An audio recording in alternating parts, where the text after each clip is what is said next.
Túlia. Meu boa tarde aí para todos e todas. Hoje é 19 de junho de 2012, terça-feira. O verbete é de número 2331. Ele tem 6 páginas, 75 logias e 20 máximos. Eu destaco aí a divisão do detalhismo, que tem 13 máximos. O tema é tempo proexogênico. A especialidade é a cronoproexometria. Quem redigiu o verbete é o nosso eminente veterano, professor Pedro. Que número que é esse? É o 28. Vocês estão morrendo de inveja? Ou estão com vergonha? É preciso ver como é que vocês estão. Tá certo? Esconde a cabeça. Definição. O tempo proexogênico é a unidade de medida cronológica dedicada efetivamente à consecução lúcida da autoproex pela consciência intermissivista, homem ou mulher, além dos afazeres ordinários destinados à autossubsistência intrafísica.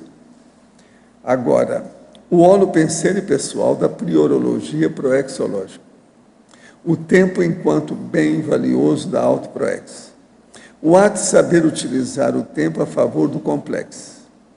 A sabedoria da priorização dos minutos. A administração da proex minuto a minuto. O fato de a vida humana ser finita. O combate à miopia temporal. O adiamento dos mini-prazeres imediatos em prol dos mega-prazeres imediatos. A revalorização dos próprios valores e, consequentemente, do emprego do tempo pessoal nas experiências de quase morte. O munus intermissivo, as projeções instantâneas capazes de gerar reciclagens profundas e perenes. A manutenção da paraconexão intermissiva ao longo do dia. O fato de a atual vida valer por, pelo menos, 15 vidas anteriores, em função da auto-mega responsabilidade intermissiva. Na argumentologia, nós temos aí o tópico da autoquestionamentologia, com 3 perguntas a serem respondidas com sinceridade máxima e acompanhadas ao longo do lifetime pessoal, relacionadas em ordem lógica. Predomínio, dispersão e mega prioridade. Agora, logo em seguida, tem o tópico da autodecisão, onde se fala em 15 especialidades conscienciológicas relacionadas a decisões proexológicas críticas, capazes de ilustrar a importância da aplicação do tempo pessoal para a aquisição do completismo existencial. Agora, ainda tem o tópico da cosmovisiologia, 8 especialidades conscienciológicas, arroladas alfabeticamente, prioritárias ao proexista interessado em qualificar teaticamente a aplicação do tempo proexogênio. Agora, na remissiologia dos 15 itens, nós destacamos aproveitamento do tempo, alto desempenho proexológico, minuto, proexograma e subintrância cronímica. Frase enfática.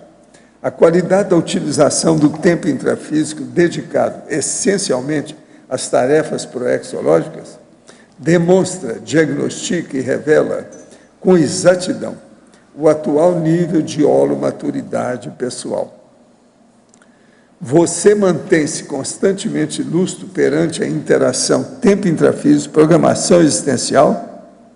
Já consegue priorizar a proex, ou pelo menos 51% do tempo humano? É possível melhorar tal percentual pessoal ainda mais? Agora aqui, a mega análise aí com o João Paulo, nós temos 20 itens. Mega foco, calculismo, complexo, autoplanejamento e autodesempenho.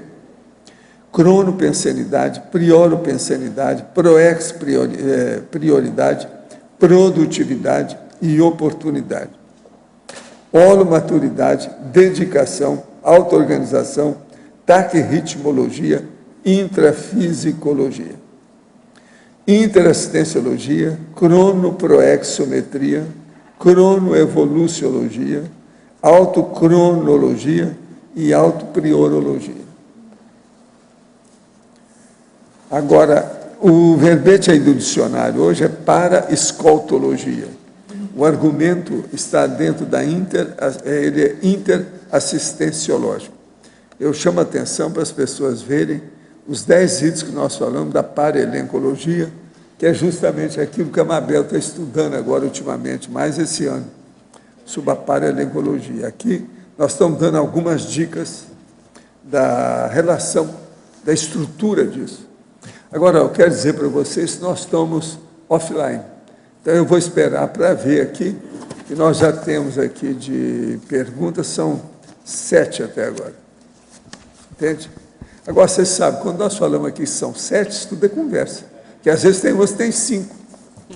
Entende? Quando ele fala lá que foi tantas perguntas, tudo é bobagem. Às vezes é o dobro daquilo que ele falou. Que essa primeira aqui tem 3. E outra coisa, às vezes as perguntas são bem diferentes uma da outra. Agora, quase sempre é baseado em alguma das sessões do verbete. Essas que perguntam mais. Tem página que às vezes tem 7. Já houve página, 7. Então, ó, eu entrego o professor Pedro a você. Cuidado com ele. Estou te avisando. Hoje eu entro antes aqui. Agora, na página 6, na 4ª linha... deixa. O hábito de se vender o próprio tempo. Paraescoltologia hoje? Então, você veja aí. Eu estou tocando o assunto. Então, repetindo aqui. Esse aí já é dos verbetes novos, eu acho. O hábito de se vender o próprio corpo. O próprio tempo, né? Que corpo. Ficando doido. Ele está preocupado. Ele está preocupado com a zona boêmia. Freud explica, né? Freud explica, né? Freud explica. Mas é a condição da atualidade de si, justamente subjacente ao processo de você vender a força, né, de trabalho. Na realidade, o que nós fazemos no processo do trabalho é vender o próprio tempo. Acho que a maioria das pessoas, talvez a gente possa afirmar isso, no seu trabalho, a maioria das pessoas que não estão satisfeitas com o seu trabalho, muitas vezes é porque elas não gostariam de estar ali, gostariam de estar empregando o tempo pessoal de uma outra maneira. Então, existe esse hábito do capitalismo selvagem justamente de se vender a disponibilidade pessoal em função disso. Então, quando não coaduna, né, os interesses, quando a pessoa não segue aquele trinômio motivação, trabalho e lazer, muitas vezes surge o conflito em função disso. A pessoa queria estar fazendo outras coisas e muitas vezes ela se vê obrigada a manter aquele trabalho justamente para poder sobreviver. Correto. Agora, a parafatologia é a 1ª, 2ª e 3ª linha, né? A revalorização dos próprios valores, consequentemente do emprego do tempo pessoal nas experiências de quase morte.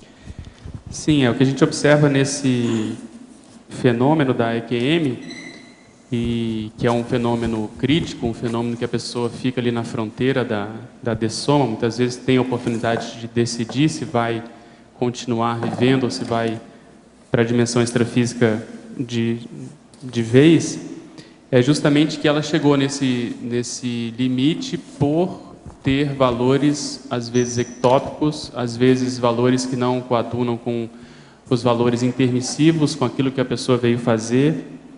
E naqueles poucos segundos ou poucos minutos que ela tem essa experiência super crítica, ela faz essa revalorização. Ela começa a ver que ela estava numa trajetória equivocada, ectópica, tresmalhada, e aí ela resolve voltar, e normalmente essas pessoas fazem essa revalorização. Elas começam a mudar a própria vida, elas começam a fazer mudanças mais críticas, reciclagens mais profundas, e isso muitas vezes serve de exemplo para a gente poder estudar na condição de cobaia e justamente evitar isso, fazer a profilaxia.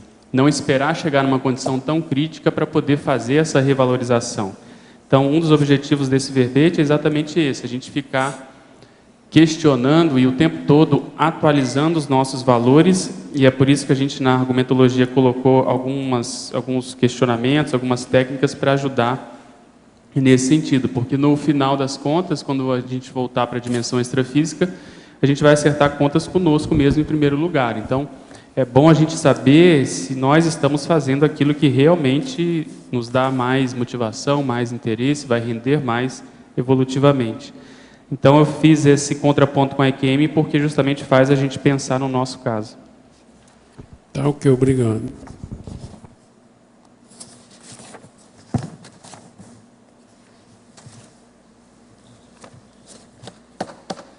Pedro, você fala aqui no verbete muita coisa assim, bem minuciosa a respeito de tempo, de aproveitamento máximo do tempo. O que você acha que são os primeiros passos? Assim, a pessoa começa a querer entender mais sobre a ProEx dela, assim, que ela começa a ter que organizar com relação a não ter desperdício de tempo. Fora as coisas mais assim, relevantes, tipo desvios, essas coisas, mas as coisas mais assim, que a pessoa que já tem uma organização mediana, que ela pode regular a agenda dela dentro do trabalho, das atividades dela de uma forma geral na ProEx. O que eu procuro fazer, aí na página 8, esse parágrafo da matematicologia, é uma técnica que eu uso, que é o seguinte, a pessoa ela tem que ver como que ela funciona. Eu gosto de trabalhar mais por semana. Então, a pessoa pega uma semana usual, a semana mais habitual que ela tem, e ela faz esse cálculo de horas, em que ela destina aquelas horas, em que ela está mais ocupada naquela semana habitual. E aí, a partir disso, faz um percentual. Então, com esse percentual, nas grandes áreas, ela consegue ter um diagnóstico. Então, principalmente, aonde que ela está colocando mais energia, qual que é a prioridade dela nesse momento evolutivo. Porque quando a gente vai sempre avaliar essa questão de tempo, prioridade, ProEx, a gente tem que levar em consideração a faixa etária, ou seja, o momento evolutivo que a pessoa se encontra, se ela está mais na fase da preparação, mais na fase da consecução, se ela já é aposentada ou não, e assim por diante. No meu caso, eu trouxe aqui alguns exemplos do que eu vi. Então, por exemplo, se a gente pegar a condição da TENEPS, se a gente arredondar, são 7 horas semanais, não é isso? Pelo menos 1 hora por dia. Se você dividir esse percentual pelas 168 horas semanais, você vai encontrar mais ou menos 4%. Então, o percentual. E assim por diante. O trabalho, que é um dos que me oneram mais ainda, eu chego a 22,6%, 23% mais ou menos do meu tempo semanal.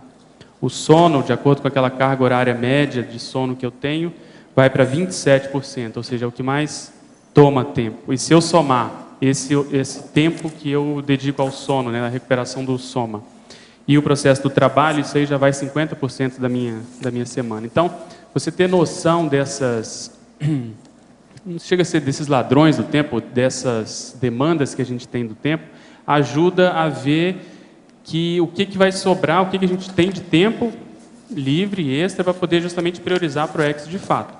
Porque aqui a gente está partindo do pressuposto que o tempo proexogênico é aquele que de fato você está executando a ProEx. Não é nada relacionado à subsistência, ao sono, ao próprio trabalho, que ajuda indiretamente, eu sei. É o básico. É aquele, por exemplo, você tem um tempo livre, o que você vai fazer no processo de consecução da ProEx? E aí tem a tertúlia, por exemplo, junto com as mini tertúlias que eu consigo participar, isso vai para 11%. A GESCOM chega também a 11%. Então você consegue fazer uma linkagem, né? Fazer uma enumeração das suas reais prioridades. E se você expandir isso para o mês e para o próprio ano, você consegue ter uma visão mais crítica. Além disso, no dia a dia, se você já tem esse mapeamento feito, você consegue ver tudo aquilo que entra além. Tudo que é extra pauta te chama mais atenção, porque você já está acostumado com aquela rotina. E outra coisa que é um grande desafio é justamente você conseguir, no meu caso, conseguir fazer de todas as semanas a semana usual, habitual, que é essa, vamos dizer, estratificada. Porque ainda existem muitas situações novas.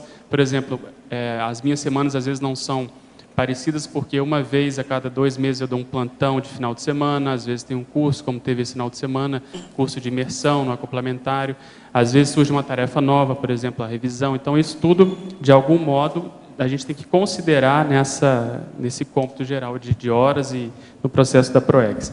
E, além disso, o que vale a pena para responder a sua pergunta é, quando você já conseguiu atender tudo isso, e aí tem que entrar exercício físico, processo de dupla, processo da manutenção da saúde física, aí você vê o que realmente você vai dar, o que você tem de valor naquele tempo livre.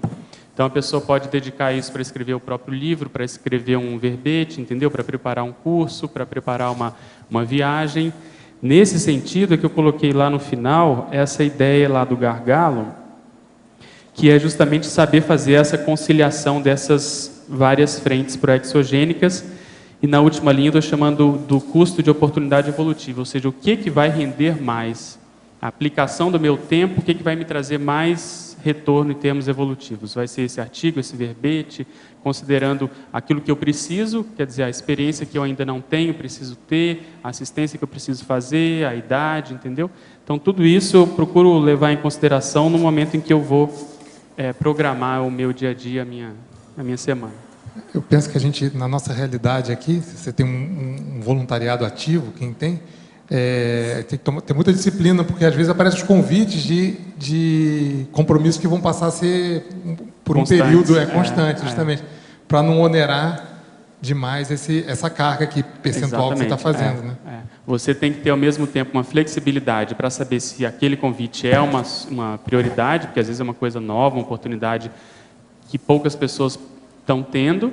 Então, eu lembro e não só comigo, mas quando a gente participa de algum modo para convidar as pessoas a começarem o epicentrismo, acontece isso. Às vezes a pessoa tem uma agenda muito cheia e ela vai ter que inserir o processo do epicentrismo, que vai exigir uma agenda nova, uma dedicação, processo de reuniões, uma série de outras coisas. Então, se a pessoa não tem disponibilidade, se ela não tem condições de atender, isso é um dos motivos, às vezes, que a gente utiliza para não convidar essa pessoa. Às vezes até a gente abre o jogo com ela e ela pede um tempo para se organizar, para depois ela poder voltar com calma. Então, é isso mesmo, a pessoa tem que estar atenta para ver se aquele convite, se aquela novidade, ela é prioritária ou não, se é realmente algo que vai demandar mais tempo e esforço e às vezes não vai contribuir muito no caso dela. Ô Pedro, aqui no B.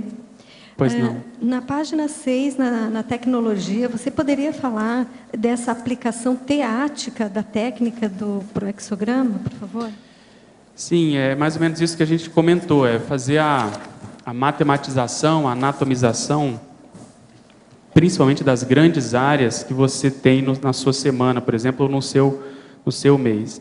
E ali você primeiro faz esse diagnóstico, que é a realidade, e depois você vê se isso está confluente com o processo da PROEX. Porque se não colocar no papel, pelo menos essa é a minha experiência, se a gente não anatomiza no sentido de deixar claro, colocar para poder pensar em cima, a tendência é a gente se enrolar. No dia a dia a gente é engolido pelo processo diário, do cotidiano, e assim por diante. Então, o proexograma, você tem que fazer esse diagnóstico e ver se aquilo que a gente está fazendo no dia a dia, no pequeno, vamos dizer assim, minuto a minuto, se ele realmente está conduzindo para o complexo, para algo maior.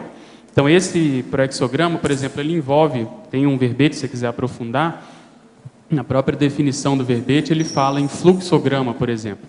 Então, fluxograma dá uma ideia de que uma coisa vai conduzir a outra. Então, vamos supor, se a pessoa demora muito a começar a TENEPS, a tendência vai ser ela retardar mais ainda o processo de OFIEX, se tiver na PROEX dela. E assim por diante. Então, a gente tem que ver quais são aquelas atividades que a gente não pode demorar muito, ou pelo menos que a gente tem que priorizar, fazer um esforço para tentar priorizar, porque isso vai acabar repercutindo numa tarefa, às vezes, maior. Entende? Então, esse fluxograma ele vai depender de cada caso. Por exemplo, às vezes a pessoa tem que ser um EPICOM, como eu estava comentando antes, mas ela não priorizou a docência, ela fez de tudo para tirar o corpo fora, não priorizou, não pôde, não conseguiu, o tempo foi passando, e eu já comentei aqui, às vezes a gente chega a pensar na pessoa para estar lá conosco no conselho, mas a pessoa não dá aula, a pessoa não é professora, então não tem como você fazer essa aceleração, essa queima de etapas pela pessoa. Então, existem situações na PROEX que são mais assim básicas, que vale a pena a pessoa pensar e ponderar se ela está conseguindo levar mais ou menos direito. Então, tem bem a ver com a priorização da pessoa, não é nesse sentido? Nesse o que sentido, você está sem dúvida. priorizando? Exatamente. E uma outra pergunta, Pedro, ali, por favor, na sindromologia, na página 7, achei bem interessante que você fala ali, na segunda linha de baixo para cima, a prevenção da síndrome do já ganhou proexológico. Sim, exatamente, porque acho que até o último minuto de vida pode acontecer algo diferente, pode acontecer uma situação nova, a pessoa pelo menos não deve manter esse espírito de que as coisas já estão conquistadas, já estão ganhas. A gente acompanha o professor Valdo, a gente vê que há uma neofilia muito grande, uma renovação muito constante dessas tarefas, desses desafios. Então, se nós pudermos manter isso o tempo todo, estar sempre predispostos a assumir novos compromissos, eu acho que essa síndrome ela não tem ambiente, ela não tem mais razão de ser. Pedro, porque a tendência é a gente renovar cada vez mais. Obrigada, Pedro. Você usa no seu dia a dia mais assim eficaz uma agenda escrita no papel ou você assim semanal? Como é que você faz esse seu cronograma, né, de prioridades? Tá, não, eu não uso agenda, não. Eu uso papel em branco e um deles que eu ando sempre no bolso tem, vamos dizer assim, a fotografia da minha semana e eu consigo mais ou menos saber onde eu estou. Como a minha semana ela é muito rígida até certo ponto, em função do trabalho e das atividades que eu já estabeleço, eu não me adaptei muito bem com a agenda. Eu uso muito a folha em branco e essa organização mais crítica. Isso aí você faz assim, é diário ou é semanal, essa folha em branco? Você vai fazendo as prioridades diárias? Por semana eu vejo, por exemplo, eu tenho estado aí mais empenhado em escrever verbetes. Eu tenho uma meta de chegar pelo menos aos 50 verbetes de um modo mais constante. Então, as minhas prioridades semanais, em termos da GESCOM, nesse tempo que eu comentei que me sobra de GESCOM, eu tenho procurado escrever verbetes. Dependendo do tema, às vezes eu consigo fazer até mais de um por semana. Então, essas prioridades semanais, em geral, elas têm relação mais com o processo de escrita, que é o que eu estou procurando priorizar atualmente. Mas, por exemplo, se tem, como foi esse final de semana, um curso, às vezes na semana anterior eu procuro me preparar para esse curso, então a prioridade vai ser aquela. Então, dependendo de como for, de que extra pauta virá, aí eu tento me adequar a essa condição. Pedro, na página 7, Sindromologia, você pode falar um pouco sobre a eliminação da síndrome do diploma? Sim, a síndrome do diploma é aquela condição que a pessoa, às vezes, se encanta com a ciência convencional, com a universidade, com o processo da especialização que ela esteja fazendo.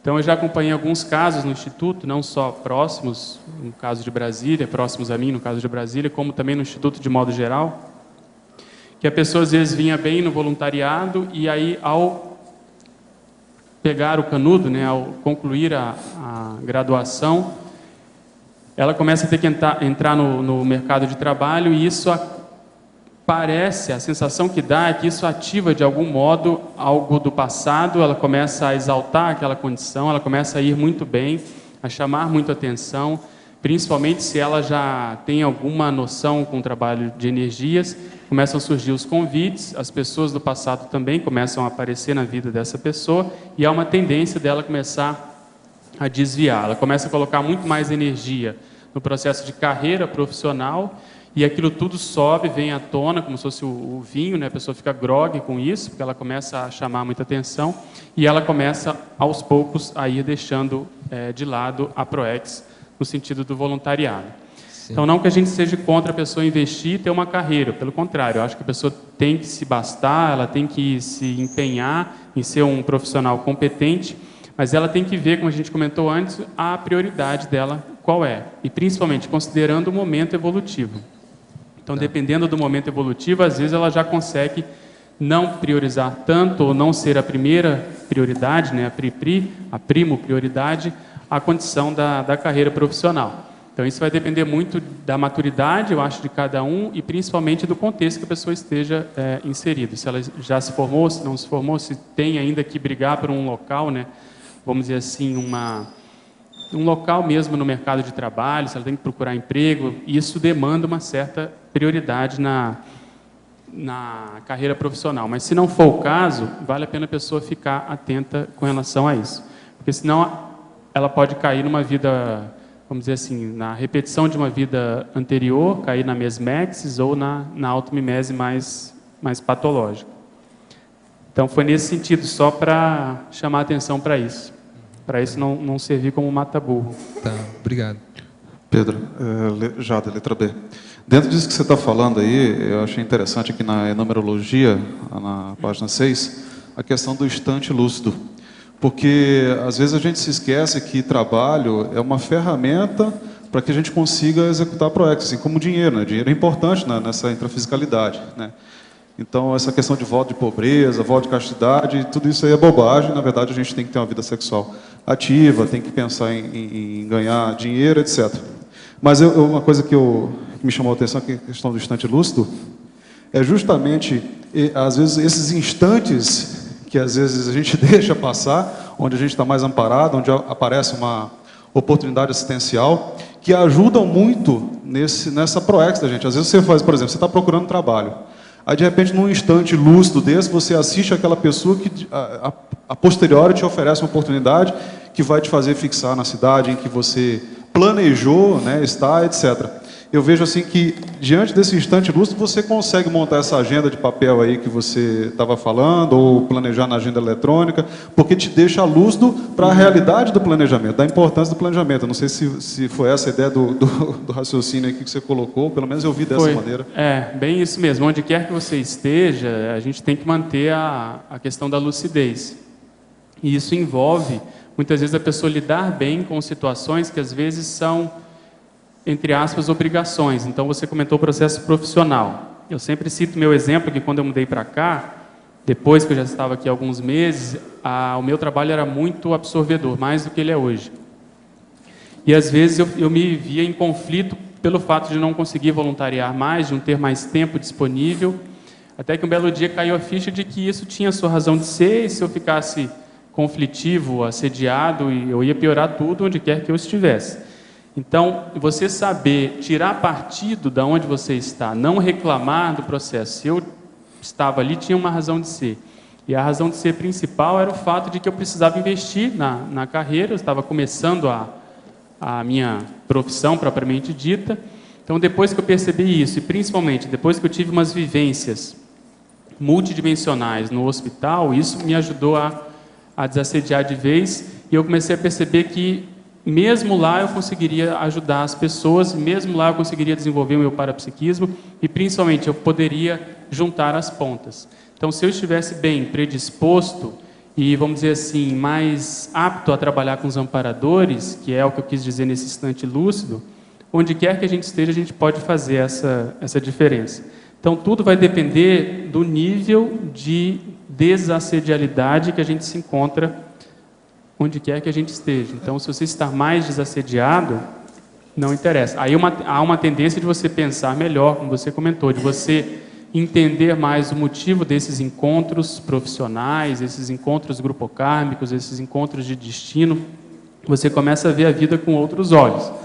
E aí você tem um foco diferente do foco anterior, que é muito mais egóico, de você simplesmente querer fazer uma coisa porque você acha que é melhor, mas às vezes te falta a visão de conjunto. Era justamente esse ponto que eu estava comentando. Você começa a entender o contexto e o momento que você está, né? Então, assim, você quer alçar patamares maiores, mas você tem que passar por determinadas situações que vão te desenvolver, inclusive do ponto de vista parapsíquico. Aí, esses momentos lúcidos, esses instantes lúcidos, eles passam a se ampliar. Você passa a estar mais tempo conectado com o amparador, você passa a realmente ter assistência como um valor, né, real e não almejado, que aí há uma diferença muito grande. Às vezes a gente quer, poxa, a assistência é muito bacana, mas às vezes a gente não consegue exercer isso, porque é um valor ainda almejado, não é real. Só passa a ser real quando você começa a exercitar de fato. Aí vem o desenvolvimento parapsíquico, você começa a ter a ProEx, a própria ProEx como um valor, então você começa a investir mais nela e compreendendo esse contexto que você se encontra. Então eu vejo assim que essa questão da numerologia que foi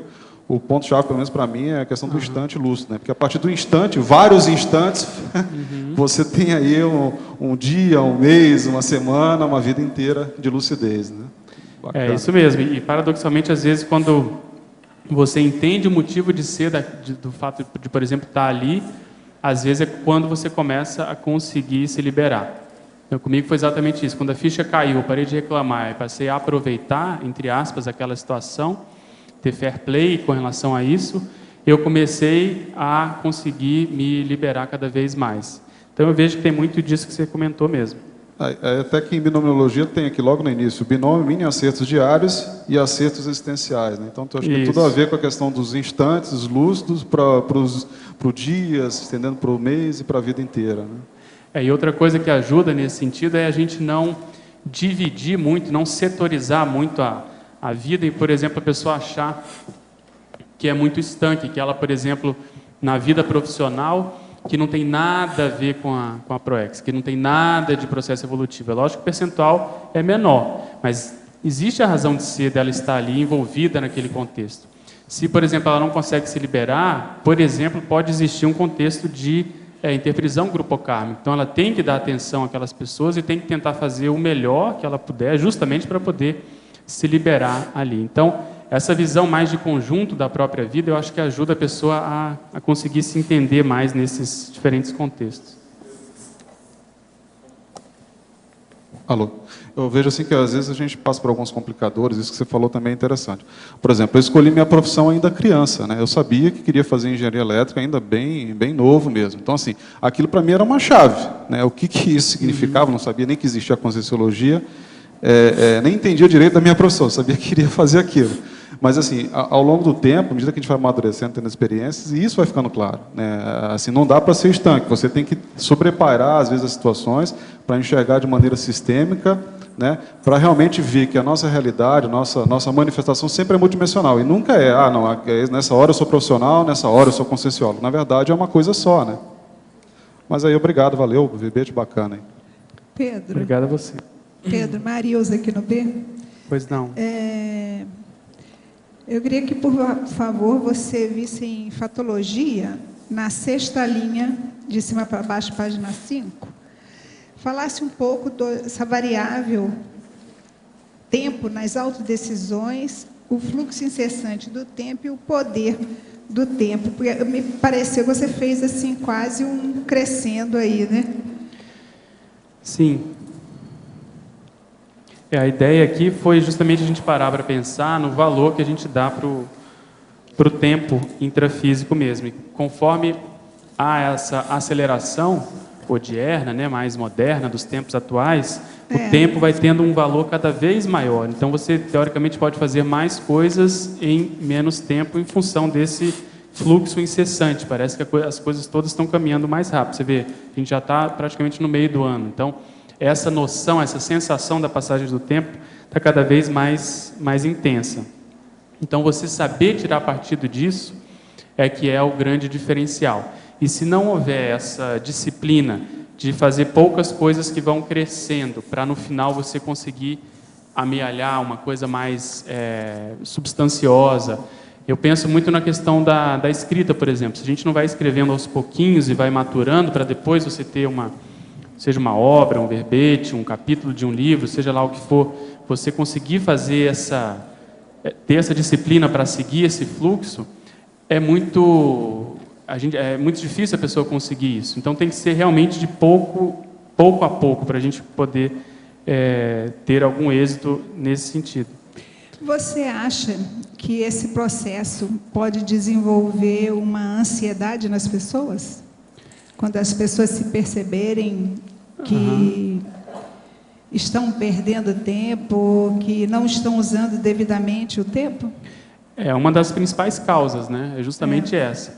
Então, é um paradoxo, porque você saber lidar com o tempo te causa mais tranquilidade, porque você tem uma organização, você tem hora para fazer aquilo que você considera prioritário naquele momento evolutivo, então a tendência disso é acalmar mais as pessoas. E um paradoxo que surge disso também é o seguinte: quem é mais atarefado normalmente lida melhor com o tempo e tem uma produtividade muito maior. Quem tem muito tempo normalmente rende menos, em geral rende menos. Então é uma das coisas que eu procuro, pelo menos, me organizar para quando eu tiver mais tempo eu já ter um nível de desassédio suficiente para poder conseguir manter a produtividade de modo geral, principalmente a produtividade intelectual. E isso, às vezes, a gente observa que determinadas pessoas não conseguem manter, a produtividade cai, porque ela não tem aquele rame-rame, aquele ferro no boi do dia a dia para ela poder se sentir motivada a acordar cedo, a trabalhar, a justamente fazer manter, né, a produtividade diária. O professor Valdo falava há uns tempos atrás que a falta de tempo era a falta de auto-organização. Se a gente se organizasse, hoje eu criava falo que tempo. é falta de vergonha na cara. Evoluiu para isso? Então tá bom. Não, eu evoluí um pouco. Então, agora, tá bom. nós Obrigada, já estamos online. Ok. Professor Pedro, por favor, em fatologia, na página 5, na 4ª linha, poderia ampliar o combate à miopia temporal? Sim, tem relação, a gente falava há pouco, da pessoa ter uma noção mais exata do passar do tempo mesmo, de quanto ela gasta em determinadas atividades. Porque isso ajuda ela a fazer esse cálculo de modo mais preciso. E, além disso, se ela está mais atenta a quanto ela gasta em determinadas atividades, ela consegue melhorar o rendimento, porque ela tem uma quantificação. É igual, por exemplo, uma pessoa que vai na academia e ela fazia, por exemplo, em 1 hora ela caminhava tantos quilômetros. E quando ela começa a mensurar, ela pode ter ali o desafio de tentar diminuir esse tempo. Então, se você consegue fazer isso no seu organograma, na sua organização semanal, que é o exemplo que a gente deu aqui, a tendência é a pessoa ter um olhar mais crítico, porque primeiro ela faz um diagnóstico de como ela utiliza o tempo. Segundo, ela fica mais lúcida, porque qualquer menção, qualquer insinuação de perda de tempo, de ociosidade ou de determinada situação que é mais ectópica, aquilo vai chamar atenção para ela. Então, essa miopia temporal é quando você vê as pessoas, às vezes, perdendo tempo e aquilo não chama atenção, não causa nenhum alerta pessoal. E aí o tempo vai passando, um dia depois do outro, e você vê que a produtividade tende a cair. E outra analogia que nós podemos fazer nessa miopia é que, para a gente poder colher, a gente comentou isso há pouco, poder colher algo mais substancioso no médio prazo, a gente tem que plantar aqui no curto prazo determinadas situações que vão exigir um investimento diário. Então, essa miopia, esse valor temporal, às vezes é aquele da pessoa que renega determinados, vamos dizer assim, determinadas situações que vão trazer um prazer imediato para justamente uma condição mais prazerosa em termos evolutivos a médio e longo prazo. Então, é quando a pessoa é mais disciplinada, mais abnegada, quando ela faz o autossacrifício diariamente, isso tem relação com a auto-organização pessoal, você vê que em pouco tempo ela começa a demonstrar mais frutos, ela começa a oferecer mais GESCONs mesmo, de modo geral. Agora aqui, 5ª e 6ª linha da fatologia, de baixo para cima. A supervalorização patológica do tempo. Isso tem relação com a pergunta da Marilza, o processo que vai cair na síndrome da pressa, que a gente já trouxe aqui também, que é uma condição de ansiedade. A pessoa também que é muito preocupada com o tempo, ela não vive o presente, ela fica sempre esperando a próxima condição, a próxima atividade, a próxima situação que vai ocorrer. Então, a pessoa tem que saber lidar com o tempo para poder se doar, para poder, muitas vezes, assistir determinada pessoa, determinado grupo, determinada situação com calma.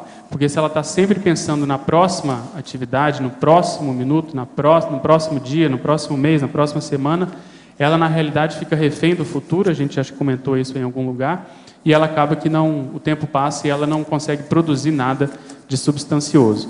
Então, isso é o combate que a gente faz no modus operandi, no modus vivendi atual, e que justamente privilegia isso. A pessoa fazer muitas coisas, a pessoa viver correndo, a pessoa entrar nessa síndrome da pressa, que é baseada na ansiedade. Em Parafatologia, página 6, primeira e segunda linhas. Como seria a revalorização dos próprios valores e, consequentemente, do emprego do tempo pessoal nas experiências de quase morte?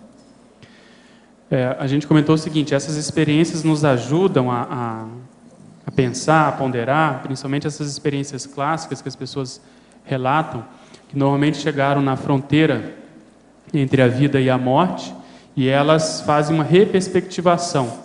Elas normalmente decidem voltar a viver aqui, e, em geral, essas pessoas mudam completamente os próprios valores. O que está por trás, às vezes, dessa EQM é que a pessoa veio fazer alguma coisa, por exemplo, no sentido A, e ela está lá no sentido Z. Ela priorizou, a mesologia fez com que ela priorizasse, a família, ela mesma entrou em determinadas, vamos dizer assim, pseudo-prioridades, e isso acabou gerando esse mega chamado, vamos dizer assim, esse mega alerta, que é a EQM.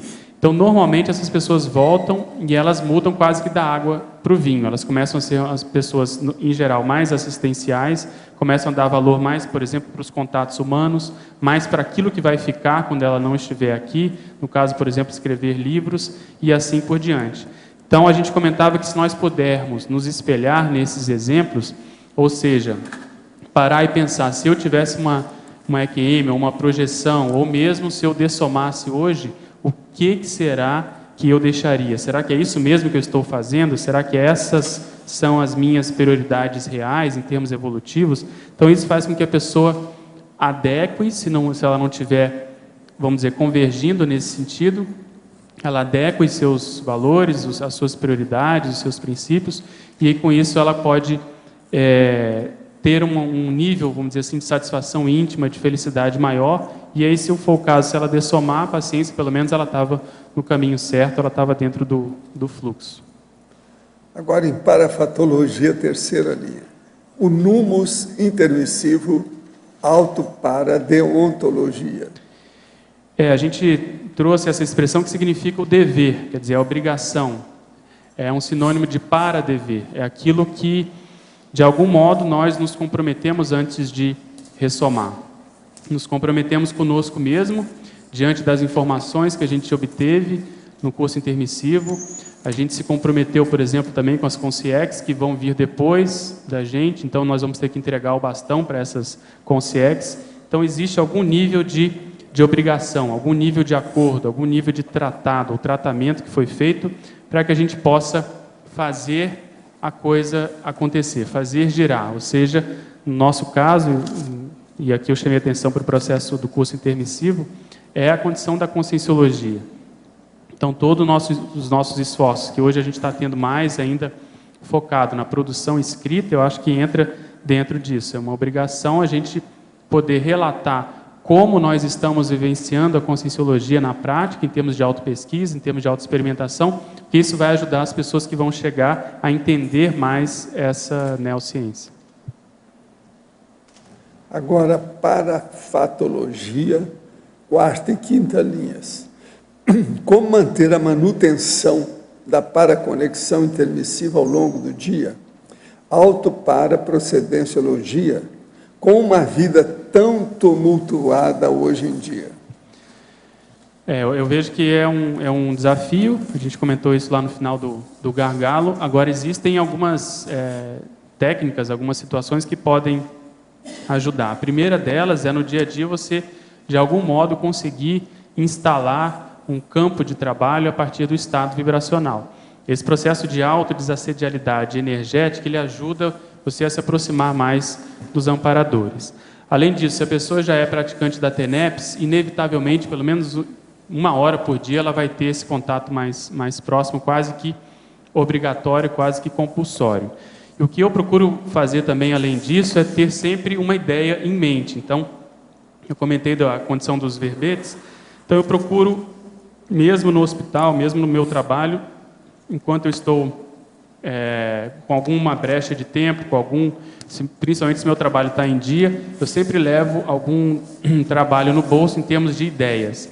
Então, se você puder trabalhar com alguma verpom, ou tentar desenvolver, e aí, mais uma vez, eu chamo a atenção para os verbetes, você tentar se enfronhar, vamos dizer assim, comprometer, se engajar com a escrita de verbetes, você vai estar o tempo todo com algum conceito conscienciológico, alguma verpom em mente, com alguma ideia na sua cabeça, e isso vai acabar fazendo com que você mantenha essa conexão maior com os amparadores e com a sua paraprocedência de modo geral. E ali você vai ter experiência de que, às vezes, quando você menos espera, vem uma ideia nova, vem uma abordagem diferente, vem alguma conexão que você não fez ainda, você pode amarrar algumas pontas que até então você não tinha conseguido amarrar. E ao longo do tempo que você vai percebendo que você consegue se manter mais equilibrado ao longo dos meses, ao longo das semanas e assim por diante. Então eu vejo que uma das técnicas para se chegar à desperticidade, um dos recursos que a gente tem, pelo menos que eu estou tentando utilizar, é exatamente esse. Na fatologia, página 6, terceira e quarta linha. Amplie, por favor, o valor do tempo consciencial sendo superior ao valor do dinheiro intrafísico. O hábito de se vender o próprio tempo, a supervalorização patológica do tempo. Nós comentamos no início, a ideia que a gente procurou passar aqui é que quanto mais a gente vai se desassediando e vendo a importância do trabalho, e vendo a quantidade de coisas que tem para ser feitas, mais a gente vai dando valor para o processo do tempo e menos a gente vai valorizando a condição do dinheiro. Então a gente vai, na realidade, dando o valor adequado para cada coisa.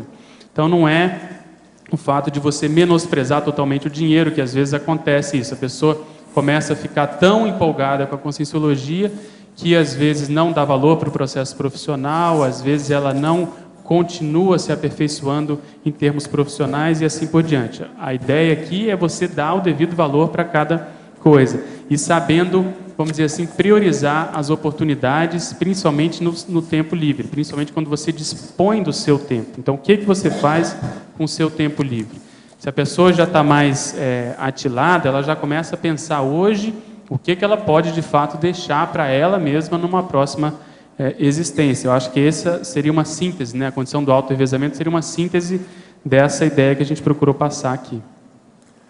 Ao professor verbetógrafo e ao professor Valdo, sabe, aquele cara. Em sua opinião, quais são os 4 principais megatrafores que a consciência deve ter? De modo geral, assim? Está perguntando só isso, porque agora é seu primeiro, você fala, depois eu tenho os meus. O primeiro que eu vejo é o seguinte, a pessoa ser uma pessoa racional, ponderada, lúcida, ela ter discernimento nas decisões, ou seja, ser anti-emocional, ela ser mais ponderada. Segundo, ela ser uma pessoa assistencial, ela se doar para as outras pessoas. De algum modo, ela colocar o outro em primeiro lugar, ela não colocar o próprio ego. Terceiro aspecto que eu vejo é a condição de parapsiquismo.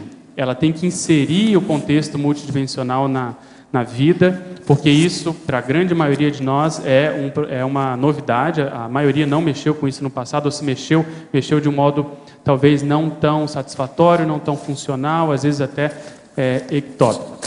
E, finalmente, que eu pensaria é o processo da cosmoética. Você, de algum modo, também fazer a síntese, o diagnóstico, o status cosmoético atual e tentar melhorar isso, porque eu parto do princípio que a gente pode sempre melhorar. 4. Agora, não estou de acordo com você na ordem. Não, tudo bem. O resto está tudo igual. Reconhecido. Aqui eu escrevi, aqui, ó. Autodiscernimento, autocosmoética, autoparaperceptibilidade e interassistencialidade. Tudo você falou. Estou dentro do... Bateu direitinho com o meu. Só que a minha ordem não é a mesma. Tá certo? Ok. De modo que eu acho que o nosso amigo já entendeu. Autodiscernimento, autocosmoética, autoparaperceptibilidade e interassistencialidade. Agora, autenaz verbetógrafo, está escrito aqui. Na coloquiologia, Você poderia nos explicar melhor o ato de não perder o bonde da para-história? É isso. No contexto da conscienciologia, a gente comentou en passant, o professor Valdo é uma das pessoas que mais fazem a autorrenovação, principalmente em termos de ver pons, e isso acaba repercutindo no processo de grupo. Então, o nosso gargalo hoje é justamente saber conduzir, saber minimizar todos os fatores intrafísicos de modo cosmoético, sabendo lidar com cada coisa, para poder ter disponibilidade e não perder esse bonde da para-história, quer dizer, o bonde conscienciológico. Se não me engano, a professora Adriana comentou aqui um pouco sobre isso também. E ela deu alguns exemplos. O bonde, por exemplo, da verbetografia. É um bonde que está passando.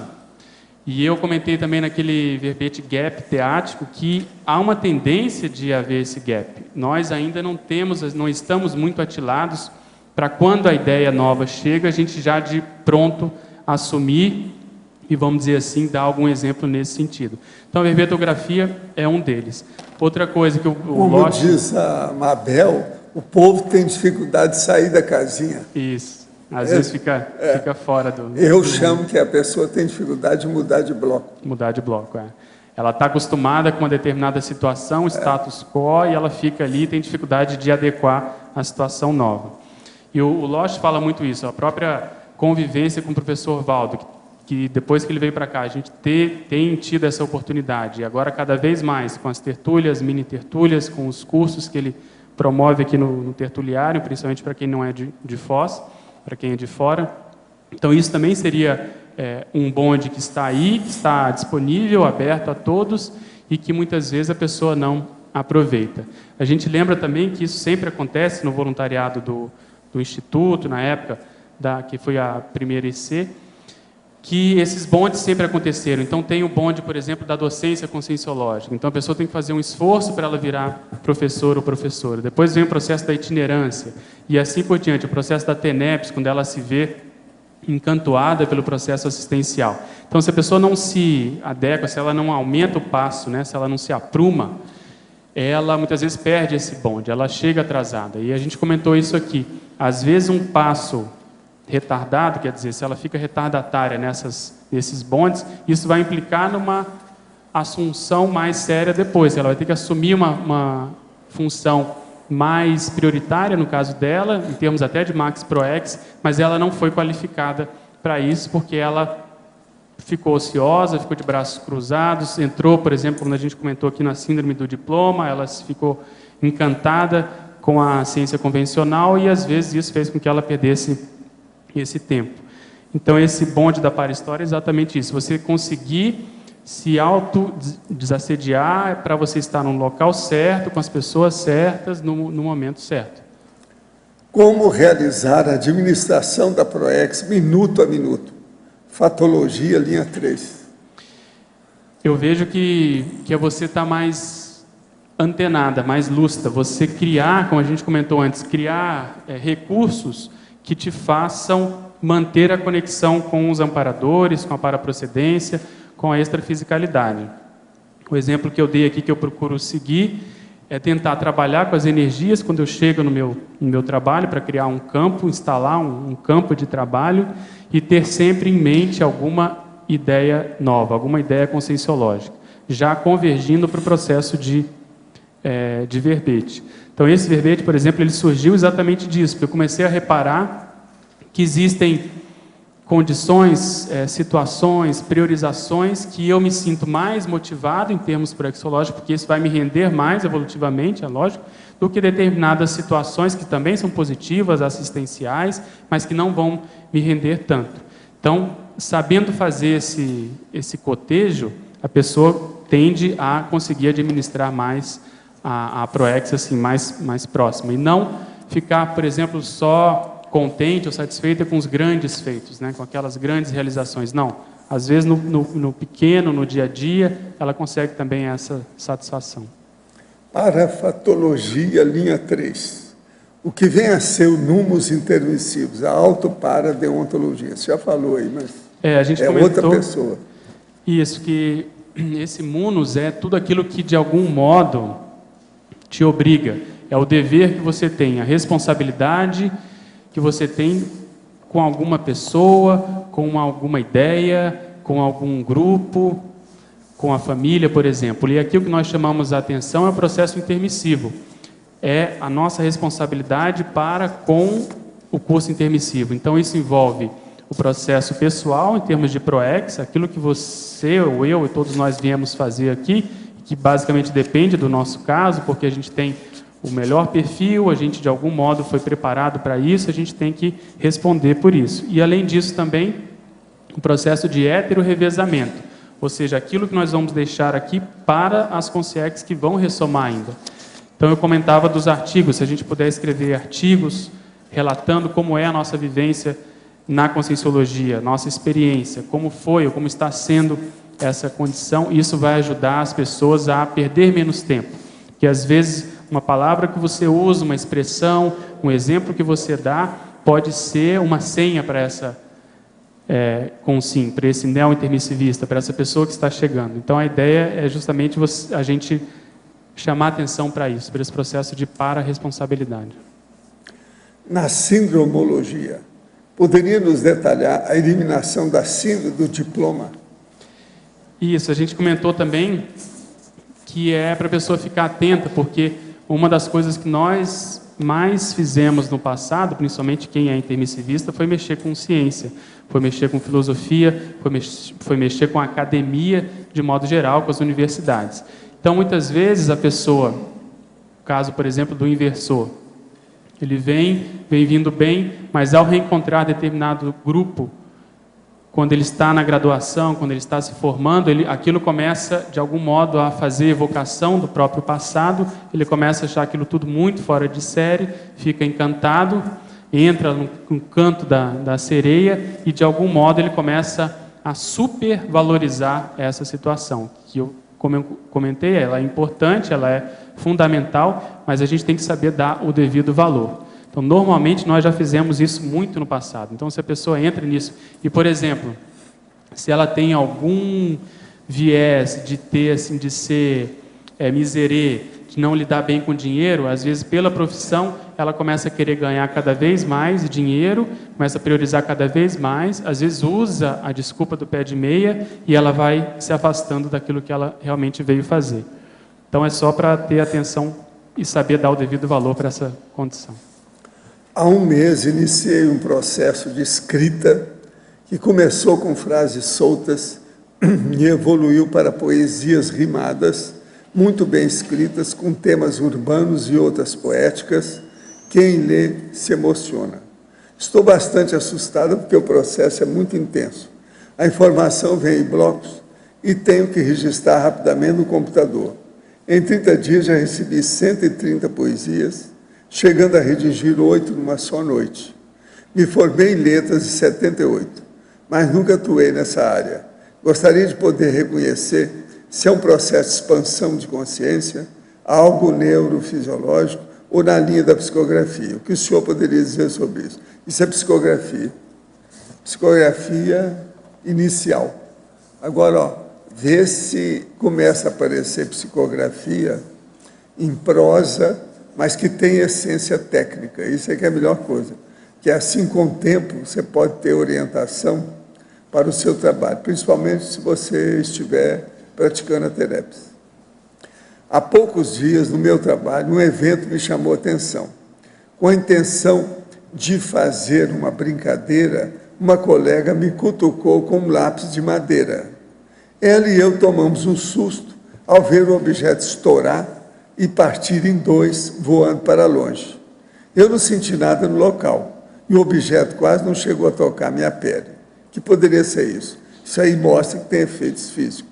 Agora, preciso saber se um de vocês é ectoplasta ou são os dois. E o que acontece? Olha o que é que a gente chama de ectoplastia. Veja bem se tem algum acidente de percurso esses dias. Olha a moça também aí, a sua colega. Isso aí que é importante. Tem que decidir entre vocês dois ou os dois, para ver isso é efeito físico. É ectoplastia. Agora, para você, na patologia página 5, quinta linha. Poderia ampliar o aumento progressivo da quantidade de tempo intrafísico soma a longevidade? Isso é um dos benefícios do avanço da tecnologia, da própria medicina, a gente poder viver mais e com uma qualidade de vida melhor. Então, se a gente pudesse programar para isso, e essa é a ideia para você ter uma longevidade útil, poder, vamos dizer assim, já pré-programar, se preparar para isso, começar, por exemplo, determinadas tarefas, determinados trabalhos, a escrita de uma mega GESCOM, por exemplo, que ela necessariamente ela vai exigir vários anos, às vezes décadas.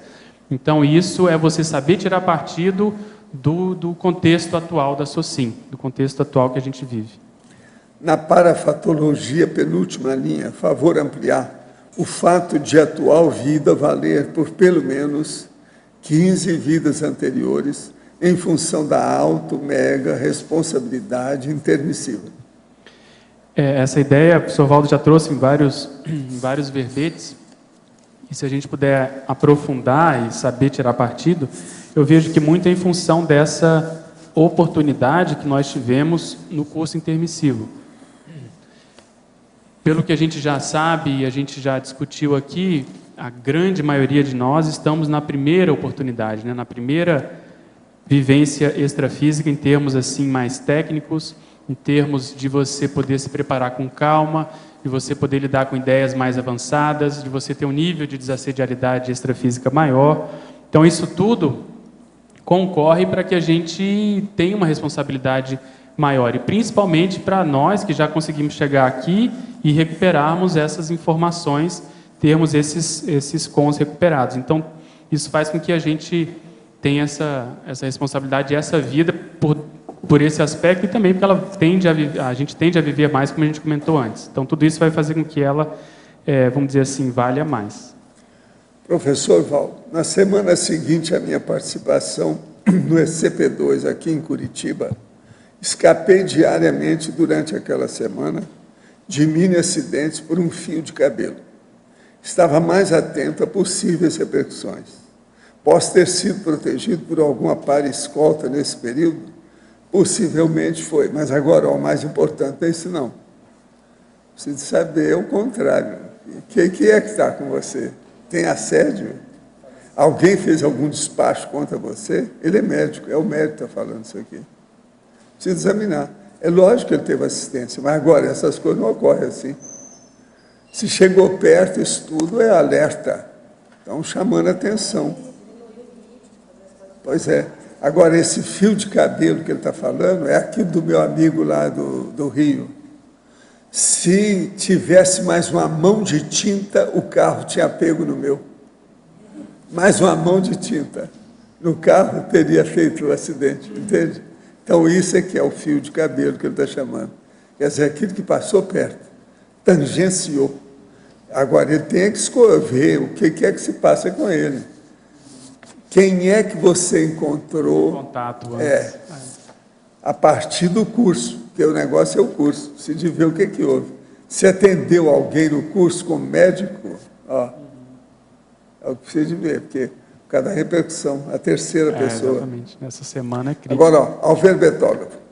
Em Argumentologia, página 10, favor aprofundar a última frase do item gargalo. Saibamos lidar com custo de oportunidade evolutiva. O que a gente quis dizer aqui, a gente emprestou esse conceito de custo de oportunidade da economia, e basicamente é você saber ter pelo menos uma previsão do retorno que você vai ter do seu investimento. Então, fazendo essa analogia, às vezes você pode, por exemplo, a pessoa tem, vamos supor, 10 mil reais, ela pode deixar na poupança, ela pode aplicar em ações, ela pode começar um negócio próprio, pode colocar em um CDB, seja lá o que for. Então, ela tem que ver, depois de um certo prazo, quanto que isso rendeu para ela. E aí fazer o desconto, também comparar com as outras opções. Se ela tivesse colocado, às vezes, o dinheiro numa outra opção, aquilo poderia ter rendido mais ou menos. E aí ela tem que lidar com outras variáveis, como a própria condição do risco que ela quer assumir e assim por diante. Na Proex eu vejo que é um pouco assim. O tempo que nós temos, a gente tem que tentar colocar as nossas fichas naquilo que vai render mais evolutivamente. Isso tem que ser considerado o processo de grupo, para justamente não perder o bonde da para-história, que é o básico, vamos dizer assim, aquela condição que anda constantemente, e aquela variável individual. Então, qual é, vamos supor, aquele verbete que só você pode escrever, aquele livro que é a sua cara, ou aquela função que você tem que assumir, porque aquilo vai ser muito importante para o seu processo evolutivo pessoal. Então, quem é voluntário já há mais tempo, aprende a lidar com aquilo que se chama de economia de bens. Existe nos 700 experimentos essa expressão.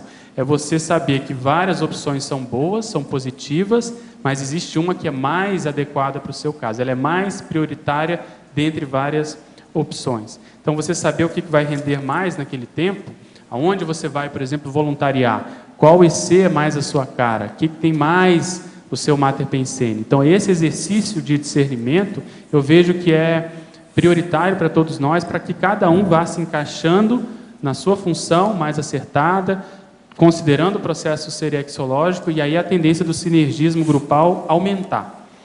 Então, isso é o que eu quis dizer com custo de oportunidade evolutiva. E outra coisa, isso tudo tem um ônus, tem um investimento. Vamos dizer assim, uma situação que vai exigir um desprendimento, porque não existe resposta certa, não existe...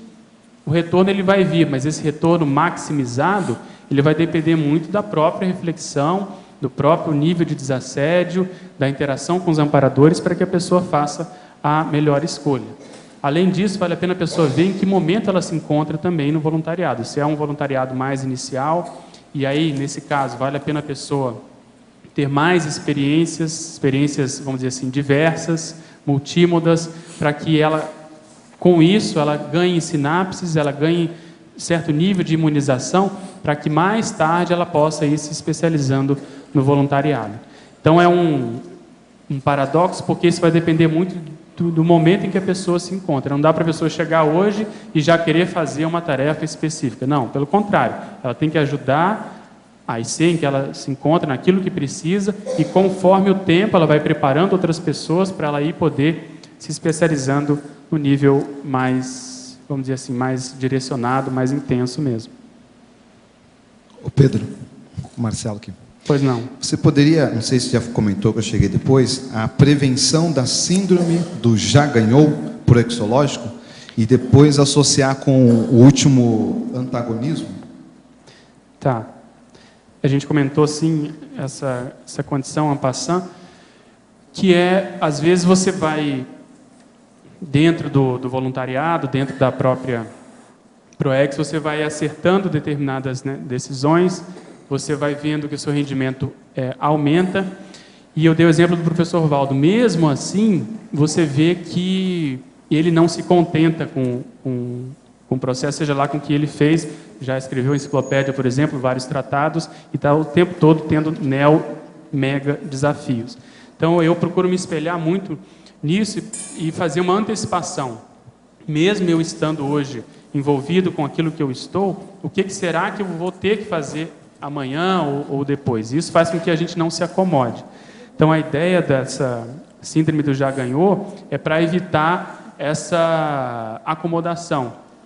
A gente entrar naquela zona de conforto, às vezes no próprio voluntariado, a pessoa já tem aquela experiência, já sabe fazer aquilo, os anos vão passando, a pessoa às vezes não renova, aquilo não traz nenhum nível de desafio, porque ela já sabe fazer aquilo com o pé nas costas, e muitas vezes está ocupando o lugar de uma pessoa que precisa ter aquela experiência. Então, saber conjuminar o tempo que a pessoa vai passar numa determinada tarefa com os neo-desafios, e que onde quer que a gente esteja, você, por exemplo, assumiu a Unicim agora, você está vendo isso. Por mais que você tenha experiência, são situações novas, você vai ter que lidar com um número maior de pessoas, com variáveis que você não encontrava antes.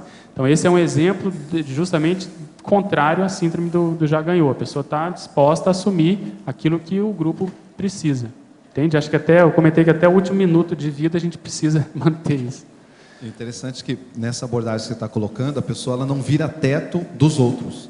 Porque quando ela não anda, ela acaba dentro de um grupo que ela ficou estacionada, virando teto, ninguém cresce. Ela limita a condição, exatamente. Então, nós não podemos ser, de algum modo, esses limitadores ou reguladores. Até porque essa nova geração que está chegando, a gente viu, dar um exemplo agora do final de semana.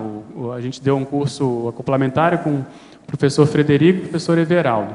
Tinham poucas pessoas, metade da turma, 33, só que metade dos alunos novos eram de primeira vez. E eu, sinceramente, nunca peguei uma turma com pessoas tão gabaritadas de primeira vez.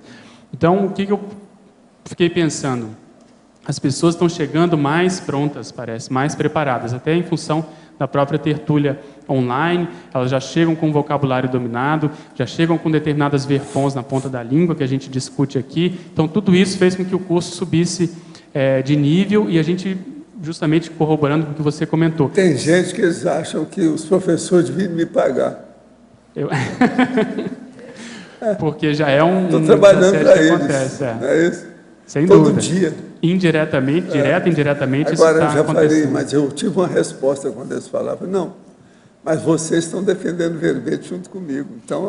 há pouco tempo. Você, né? Você mesmo. Há pouco tempo. Mas isso é uma realidade. Então, o alcance, por exemplo, das tertúlias, a gente não consegue mais mensurar. Isso, de fato, é muito, muito sério. Às vezes a pessoa fica quietinha, não manda nem pergunta, quando chega já é para assumir. O Costa aí, quem é que está esperando uma coisa dessa?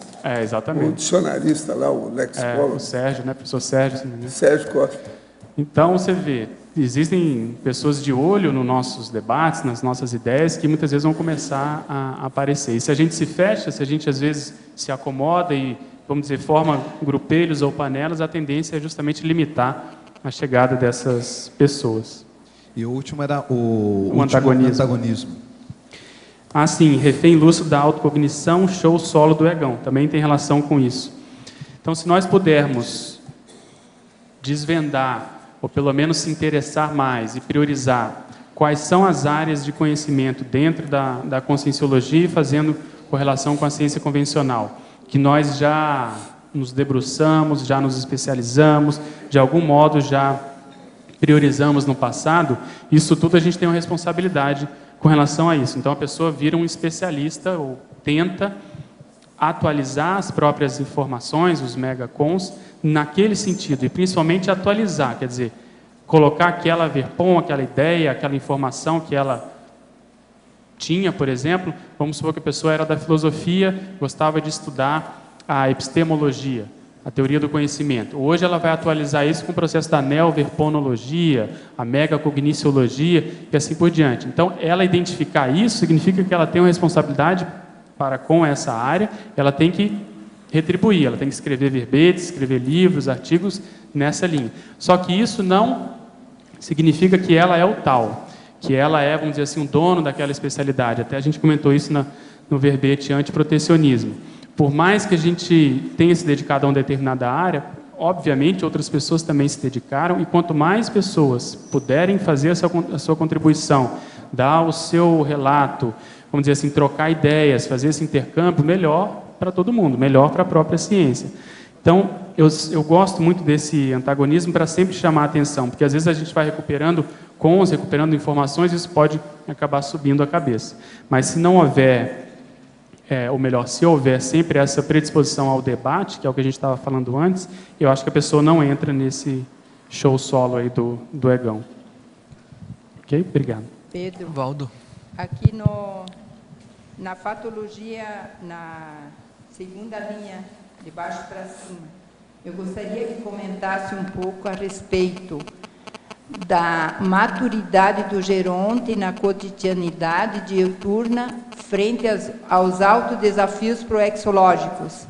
É questão da gente procurar criar desafios ou que a vida apresente esses desafios? Gostaria que comentasse um pouco. Eu acho que são as duas coisas, e se você reparou, a frase começa antes. Sim, a maturidade, a experiência do reciclante. Né? Isso, deixa eu ler aqui para igualar todo mundo. O sábio ato pró-complexo de saber conciliar a antecipação do inversor, a experiência do reciclante e a maturidade do geronte na cotidianidade diuturna frente aos desafios proexológicos. Então, onde quer que você esteja, em que categoria dessa, você saber tirar partido da outra. Então, vamos supor, você, na sua condição, saber tirar partido do verbete que foi debatido aqui ontem, da professora Juliana, sobre INVEX. Então, você já fazer a preparação para a próxima existência, quais conceitos da INVEX que você mesmo na sua faixa etária, na sua condição atual, você já pode implementar. Então, as técnicas, elas são muito diretivas, são bem estabelecidas e isso está tudo certo. Mas nada impede de você aprender com, no meu caso, eu sou inversor, mas eu aprender com o reciclante, aprender em quem já está na 3ª ou 4ª idade, justamente para poder me preparar melhor. Então, é o que você comentou mesmo, acho que são as duas coisas, tanto do ponto de vista social, ambiental, mesológico, como do ponto de vista intraconsciencial, o que a própria pessoa pode tirar partido dessa condição. É porque o geronte, normalmente, se ele está bem em situação econômica, em todos os sentidos, ele tem que se afrontar para ele conseguir realmente criar um desafio. Porque eu percebi da nossa mudança.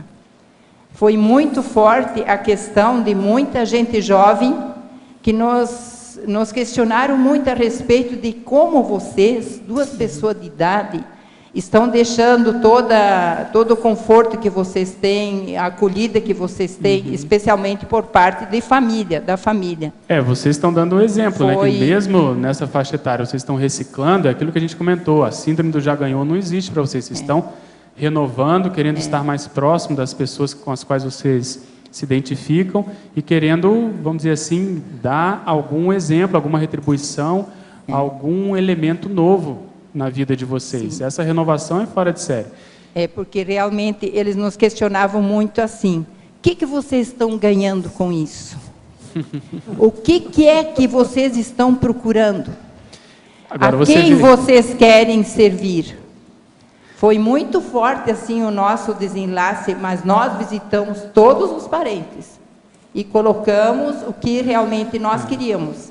Integrar uma nova comunidade, onde nós tínhamos a chance de ter desafios. Eu lembro do grupo onde nós atuamos muitos anos na questão popular. Aconteceu um encontro no dia 1º de maio, nos convidaram. Primeiro nós ficamos em dúvida, nós vamos ou não vamos? Aí no final chegamos ao acordo que nós íamos sim. E no final do encontro eles fizeram reuniões e tudo mais, quais são os nossos desafios para o futuro? E nós percebemos que a partir dos relatos do trabalho de grupo, não há mais desafio dentro do movimento. E agora, nós fomos dar uma... Vocês teriam que ter gente com cotoveloma, senão eu ia gritar, sabe por quê? Lá é Torres. Torres quer dizer de castelo. Sim. Realmente essa turma da monarquia não quer perder, né? Lógico. Mas aí aconteceu, eles, no fim, me elegeram para eu ser a coordenadora do próximo encontro. E eu não estava, nós estávamos dando uma caminhada na mata, que era um lugar muito lindo. Chantagem. Aí eu cheguei perto, pedi o microfone e coloquei, eu tenho um comunicado a vos fazer. Balbino e eu estamos mudando para Foz. Eu só olhei as fisionomias, foi uma coisa, boca aberta, agora, sabe, todas as formas possíveis. Agora, Reinaldo, você e o Balbino trabalharam muito bem. Eu já vi caso diferente disso aí. Sim. O casal veio para cá, depois que estava aqui, telefonou para lá.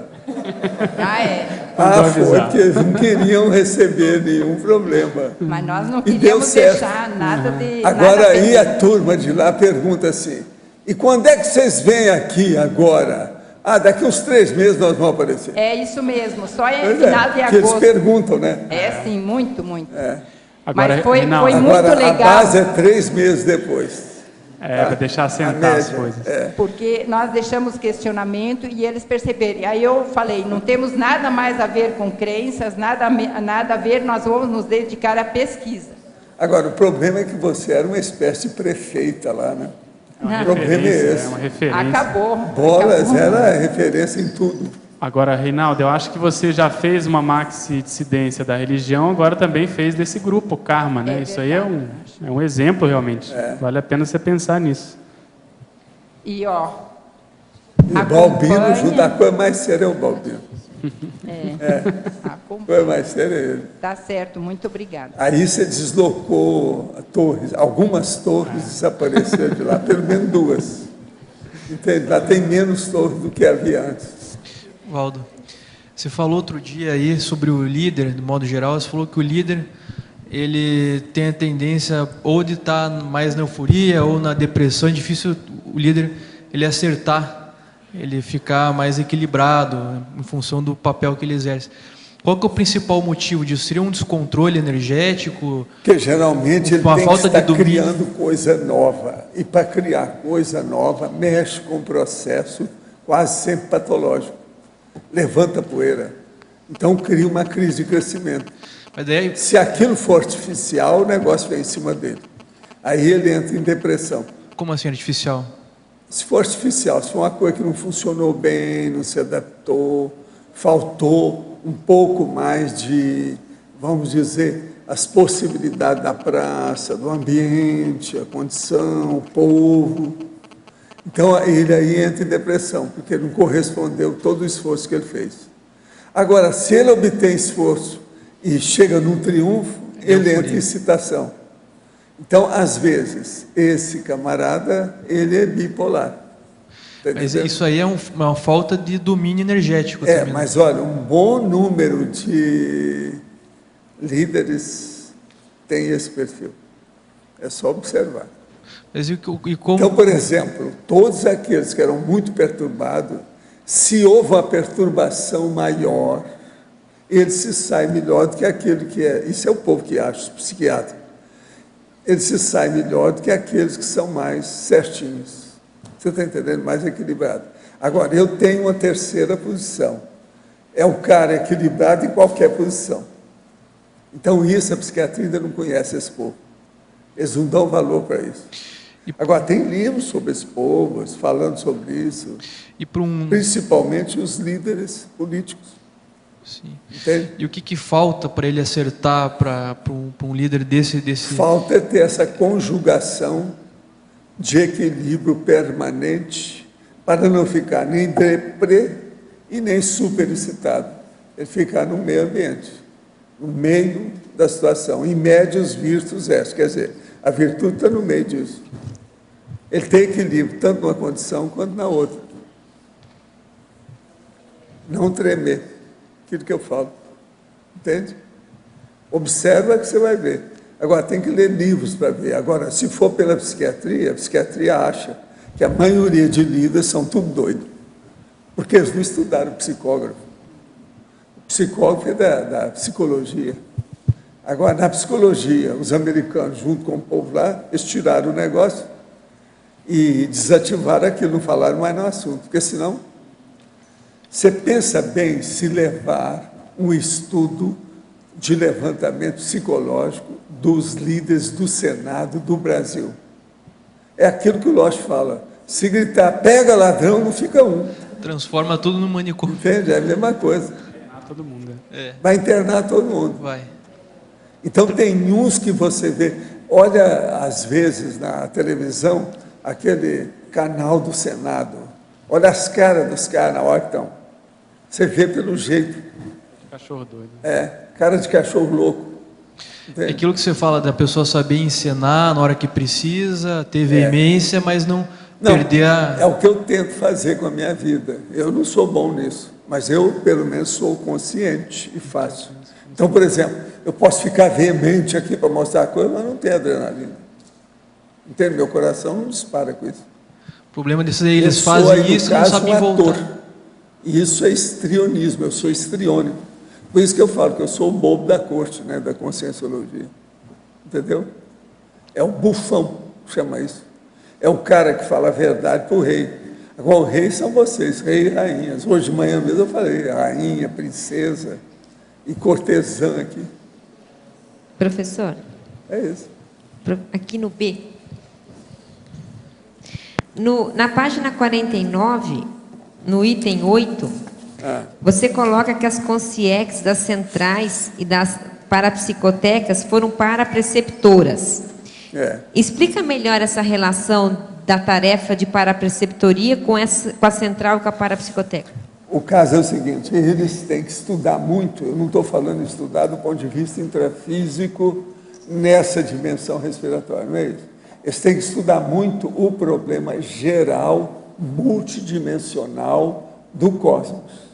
Numa condição dessa, eles têm que ver o que é que a gente fala sobre evoluciologia, esses problemas todos assim, para eles estarem a par para poder responder aquilo que os requerentes ou aqueles que estão pedindo, solicitantes, entende? Pedem.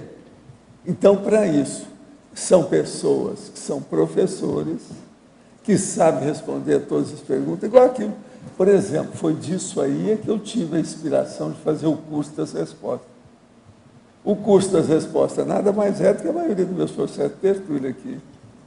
Isso é um preparo para nós todos para trabalhar nas centrais dessa física.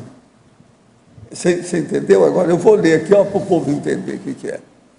Para preceptoriologia, consciência para tarefeiras das centrais extrafísicas e das parapsicotecas, as paracâmaras de autorreflexão, eis para preceptoras intermissivas das consciências, atuais voluntárias das instituições conscienciológicas.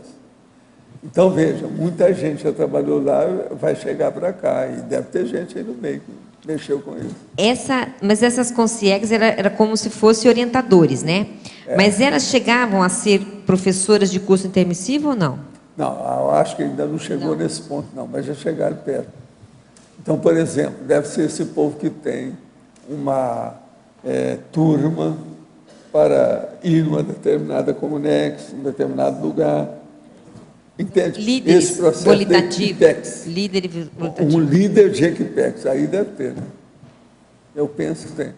Agora, por exemplo, aqueles parapreceptores que tiveram aqui, lembra? Os amigos meus? Uhum. Mas eles são... Eles hoje fazem isso. Agora, eu penso que eles estiveram aqui para ver o trabalho que eles vão fazer no interlúdio. Que é a novidade da história. O quanto que essas consciências, elas têm acesso à ficha das consciências assistidas? Elas têm acesso? Tem quando tem interesse. Interesse do próprio trabalho. Assim, de uma maneira ociosa, à toa, eles não vão entrar nisso, não. Porque, em tese, se eles estão nas parapsicotecas, eles têm acesso a muita informação, né? Não, eles vão acabar tendo, mas agora o problema é o seguinte, eles já trabalham com o processo de evoluciologia. Eu comecei falando sobre isso. Evoluciologia, os evoluciólogos, eles têm dado com isso aí. Então, por exemplo, esse povo, antes de assumir qualquer coisa, eles têm aula com evoluciólogo. Tá, aí dá uma geral na história, para ver. Mas agora, por exemplo, eles já viram o que é uma parapsicoteca, com calma, já viram o que é uma central. Eles olham tudo primeiro, a administração do problema. Depois eles entram no conteúdo do problema. De modo geral, o que eu percebi até hoje é isso. Porque, gente, isso aí tudo é coisa muito nova, né? Quem é que falava em central extrafísica? Só eu que falo disso. O povo não sabe dessa história. No entanto, isso sempre existiu. O que é engraçado, por exemplo, André Luiz chegou perto para falar nisso, mas não falou tudo, não. Porque ele não era do métier, né? Eu procurava nos livros que o Chico tinha recebido, quando eu encontrei com ele também, eu não vi nada. Coisa assim para explicar o negócio bem claro, não vi nada. Entende? Mas aí eu quis escrever. Na hora que eu quis escrever, eles falaram, não entra nisso. Deixa para falar na conscienciologia. Professor Val. Senão ia criar problema para mim. Bem, aqui em cima, Beth. No dicionário também, no item 5 e o item 7. O senhor poderia ampliar, trazendo um exemplo de cada um? O item 5 e o 7. Grupo Karmologia. Consciência em dupla, trio e equipes de 5, 8 ou mais elementos, dedicada às mesmas tarefas interassistenciais, na condição de mini peças lúcidas do max-mecanismo multidimensional e interassistencial. Aqui é o seguinte, são essas equipes que vêm aqui. Você mesmo esteve anotando algumas aí. As que vieram aí, que você anotou, era de quê? Como é que era? Não, teve aquela equipe de emissários que veio, depois teve aquele casal de extraterrestres que chegaram em casal também. Aí tem alguns grupos que chegam, né, para trabalhar, que estão juntos. Ah, entendi. Sempre tem. Tá. Agora, a sétima é multigenealogia. Consciências lúcidas de multiparaprocedências e raízes poliétnicas, que já viveram no mesmo universo genealógico das consciências, atualmente assistidas, ou seja, da mesma parentela ancestral, secular e, em certos casos, milenar. Então, por exemplo, você vai ver o negócio disso aqui, a hora que vem o Lloyd, com alguns amigos dele que são amigos meus. Entendi. É o processo da etnia mais antiga que tem na Terra, mais brava, que é o panjudaísmo. Entendi. Está claro? Pedro, agora aqui. Professor Valdo, no primeiro dia que pedi para o senhor colocar o nome de minha filha na sua TENEPS, ela tem edema linfático. Não sei se foi coincidência, mas durante a noite ela gritou 2 vezes. Isso tem alguma relação com a limpeza energética? Olha, o que aconteceu depois? Melhorou? O resultado é que interessa. Preciso ver o que houve aí, eu não sei. Sou tenepsista há 1 ano e meio e cresci muito nesse período. Apesar de ainda não saber com detalhes o que ocorre na minha TENEPS, penso que está tudo certo, pois as percepções são parecidas com as descritas no manual. Minha preocupação não é comigo, e sim com os que estão à minha volta. Percebo que a minha esposa sofre com assédios extrafísicos e meu comércio não anda bem. Sinto vergonha por não ser capaz de resolver meus problemas sozinho. Gostaria que o senhor me desse alguma orientação com esse breve relato. Peço também que coloque minha esposa e meu comércio em sua TENEPS. Ok, nós vamos pôr. Ele é lá da cidade de São Paulo. Agora, o caso todo aí é o seguinte, eles estão tentando te ajudar e acertar a sua vida. Eu acho que você precisa se organizar para ver onde bate pino em tudo, não é só no comércio, não. Ver se tem fissuras, algum lugar aí que precisa de acertar. Porque estão te dando apoio aí na história, isso aí é para melhorar. Vamos pensar nisso. Olha a disciplina, a auto-organização da sua vida. É o horário de fazer isso. Agora, ele trabalha, coisa séria, tem empresa, tudo. Agora, Alberto Betógrafo. Ao longo da evolução, tudo tem seu tempo. Tempo da semeadura, da espera e da colheita. Quando a consciência perde esse timing, o que fazer? A geração atual não tem mais tempo de espera para nada, tudo é para ontem. Ela será fonte de multidões de portadores de Melim, Melex? Depende de cada caso, né, do que elas vieram fazer aqui. Mas, em geral, se não há reflexão, há uma tendência de predominar a instintividade, a impulsividade, e aí os atos, vamos dizer assim, anticosmoéticos tendem a aparecer, e depois vem o arrependimento, o remorso e assim por diante. E com relação à primeira pergunta, o ideal é tentar ver o que precisa ser feito enquanto você ou quem for ainda está aqui nessa dimensão e, vamos dizer assim, fazer uma reprogramação, ver o tempo que ainda se dispõe e ver o que é prioritário nesse tempo. Mesmo você, teoricamente, tendo perdido o bonde, o parabonde, seja lá quem for, estando nessa situação, existe o plano B, o plano C, o plano D, justamente para isso. A pessoa ela vai dispor de menos tempo, ela vai ter que priorizar mais, mas a técnica da reciclagem é justamente isso. Ela visa esse desiderato. Agora, Alberto Betógrafo, em Fatologia, página 6, 4ª linha.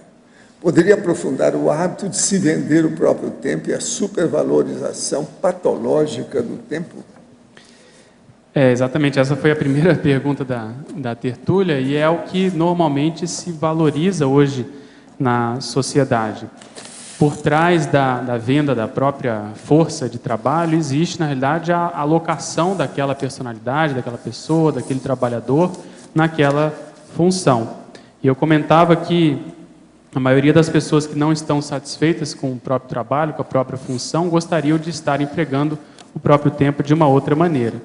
Então, isso é uma realidade que existe na sociedade atual e o que a gente quis chamar a atenção aqui para a pessoa ponderar sobre isso, ver se é o caso dela, ver como que ela lida com essa situação, para justamente não entrar na síndrome da pressa, que é você supervalorizar o tempo, tá o tempo todo correndo de um lado para o outro, e aí, mais uma vez, não ter tempo de pensar, de planejar, de refletir, e assim por diante. Professor, meu quarto fica próximo ao jardim de minha casa. O jardim possui uma grande diversidade de espécies.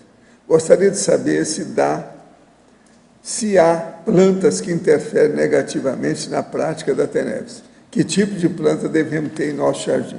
Fizeram uma pergunta aqui que eu não sei se é a mesma, faz uns 2 dias. Ô, Roberto, fala aí uma série daquelas que sejam negativas.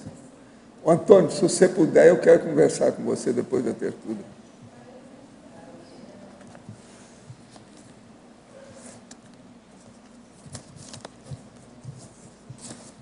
Tem uma série delas que usualmente são conhecidas como ritualistas, né?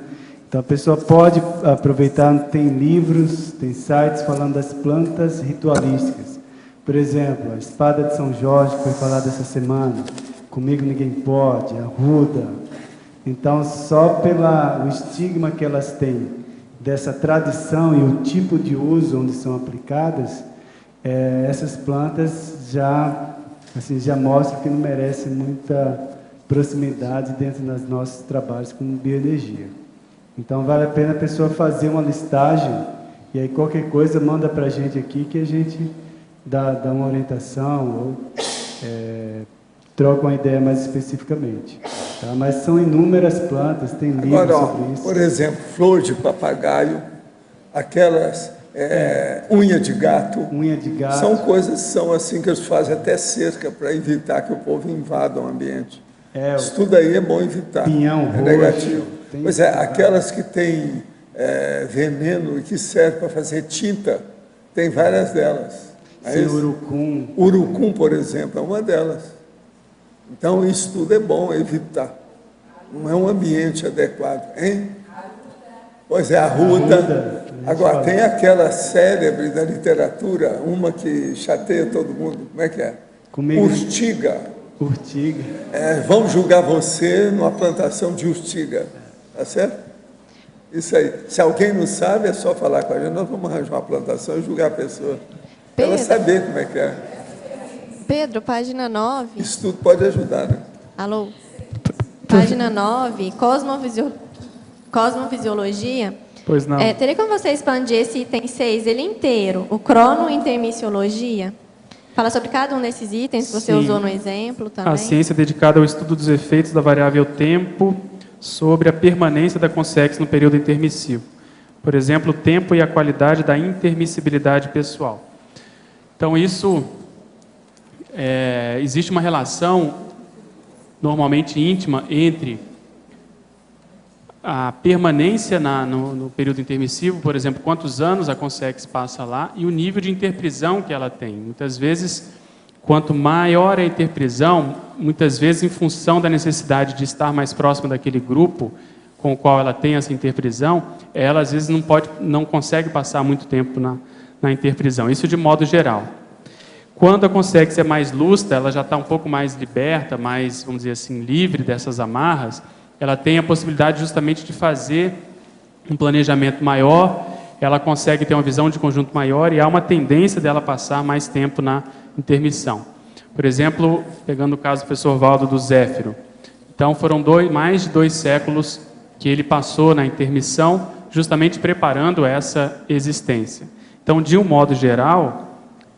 a coisa funciona mais ou menos assim. Existem exceções, por exemplo, aquela consréu, que às vezes passa séculos também na intermissão, mas de modo patológico. Isso é exceção. Em geral, elas começam a ressomar e dessomar sem perceber que isso está acontecendo. Então, é isso que a gente quis dizer na relação entre o tempo médio pré-ressomático e o grau de interprisão consciencial. Se você olhar o item anterior, número 2, da cronocarmalogia, tem relação com isso. Essa ciência dedicada aos efeitos da variável tempo sobre a qualificação da ficha, tem um capítulo dos 700 experimentos que o professor Valdo comenta que, em geral, para a gente conseguir passar desse ciclo grupocármico da interprisão à policarmalidade, e lá são alguns estágios que existem, isso demora, em média, 7 séculos e meio. Então, vamos supor, a pessoa matou a outra, até ela conseguir se liberar dessa condição, passar pela situação de vitimização, até a recomposição, a libertação e a policarmalidade, em média, isso demora 7 séculos e meio. Então, com base nisso... Se fez o Jack Estripador, é mais. Isso aí é uma média. Isso é uma média da pessoa, às vezes, fazer, vamos dizer, concorrer ou ter esse ato. Mas se existem agravantes, se a pessoa tem ali requintes, vamos supor, de crueldade, se ela já tinha alguma informação, alguma lucidez, a tendência disso é até piorar. E também o que entra nessa equação é a qualidade das próprias vítimas. Então, se a vítima, às vezes, é mais cosmoética, mais lúcida, ela acaba ajudando o algoz a caminhar mais rápido no processo evolutivo. Então, eu tenho interesse sobre isso, principalmente por conta dessa mensuração. Então, se a gente puder ter uma noção mais exata do nosso ciclo multiexistencial pessoal, quanto tempo nós ficamos, por exemplo, na última intermissão, quantos anos isso aconteceu, o que nós ficamos fazendo, qual foi a predominância de tarefas que estavam nesse contexto, tarefas mais assistenciais, mais voltadas ao ego-karma, ao grupo-karma, ou já, de algum modo, a gente começou a vislumbrar o processo de policarmalidade. Então, a cronointermissiologia está dentro da cronokarmalogia, para sintetizar. Valdo, aqui no ar. Ontem, quando você falou da questão assim, de que tem pessoas que não fazem curso intermissivo, mas que têm capacidade de aplicar a técnica da INVEX, por exemplo, eu fiquei encucada assim, de pensar, se uma pessoa tem assim, a aceitação, tem afinidade com ideias, já tem um certo nível cognitivo para conseguir aplicar a técnica, o que leva ela a não fazer o curso intermissivo? Tem um pouco a ver com isso que ele falou? Vamos pensar mais alargadamente, vamos estender isso. E o tanto de gente que mexe com parapsiquismo dentro das religiões e que não fizeram curso intermissivo? Pensa nisso. Muito pior. O povo está tudo intestado numa coisa e fica naquilo. Se bitola, se entra naquilo, cria priorismose, a pessoa não sabe sair daquilo. Mas, assim, tem que ter universalismo. A pessoa tem que caminhar para a mega fraternidade.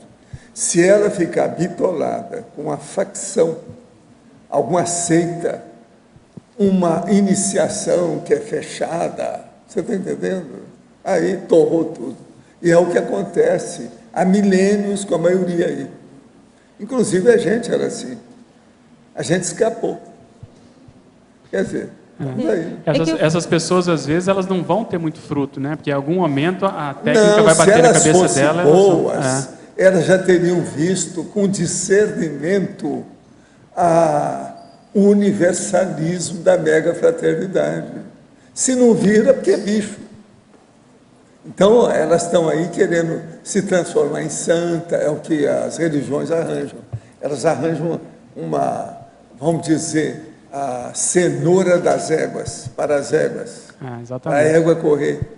Então, é tapiação, é ilusão. Por isso que eu meto o pau. O processo da religiosidade é um dos piores que existe na Terra, em todos os tempos.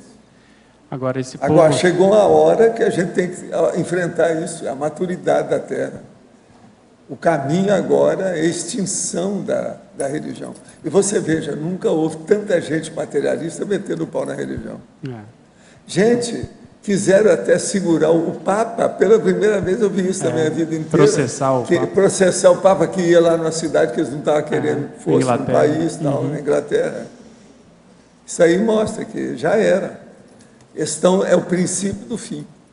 Agora vai demorar muito. Por quê? Esse negócio tem milênios e milênios, como é que fica? Agora, os principais aí são os judeus. Depois dos judeus, tem que estudar o resto. Judeus, depois, quer dizer, o pan-judaísmo, depois, Igreja Católica. Depois, é preciso ver se o orientalismo lá com as coisas deles.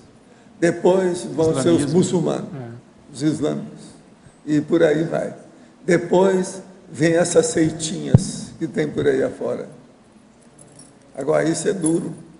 Agora, Valdo, então, a pessoa tem que pensar em favor dos outros, a humanidade e a para-humanidade. Se ela pensa assim, alarga a cosmovisão dela, tudo melhora. Aí vem isso que nós chamamos de mega-fraternidade. Dentro do diagnóstico diferencial que a Cristina trouxe, se a pessoa ela cria muito problema, por exemplo, dentro da técnica da INVEX, vai contra, não admite, acha que é assim, que é assado, um dos diagnósticos é justamente ela não ter feito o curso intermissivo. Porque se a pessoa não entende, não se adequa e começa a querer eu já vi vários, todo assim, meter um pau, é um dos diagnósticos agora, já possíveis. vi gente que deixou a TENEPS, que descobriu que, não, eu realmente estou forçando a barra. E já vi gente que falou assim, não, eu vou fazer o curso intermissivo, mas agora vou fazer tudo agora, tudo que eu puder. Correr atrás. A hora que eu chegar lá, eu já sei até a primeira aula. Isso é o cara que veio me falar. Ele está certo. Para conscienciólogo, né? Esse sim é o da determinação. Quem é determinante, quem é firme, tem coragem, se enfrenta, arranjou auto-organização, esse anda mais rápido, fura a boca do balão. Entende? É o caminho. Agora, ó, nós estamos esperando, então, agora os futuros... quantos são? 500? 500. Viu? 1000 feedback, ó. 1000 feedback, tá certo? Os nossos comerciais, por favor. Obrigado. Hoje tivemos 67 assinaturas no livro de presença, 19 perguntas presenciais, 12 perguntas online. Temos hoje os recados da AMI sobre o curso 40 Manobras, o Oswaldo sobre a Assembleia Conselho Conselho dos Clientes, o Jada sobre o curso TENEPS, o João Paulo sobre o debate e sobre a TARES para Jurídica, o Rafael. Agora com vocês, Eliana, sobre o programa Amigos. Boa tarde. Hoje, de qualquer lugar do planeta, nós podemos participar da produção da Enciclopédia da Conscienciologia via internet.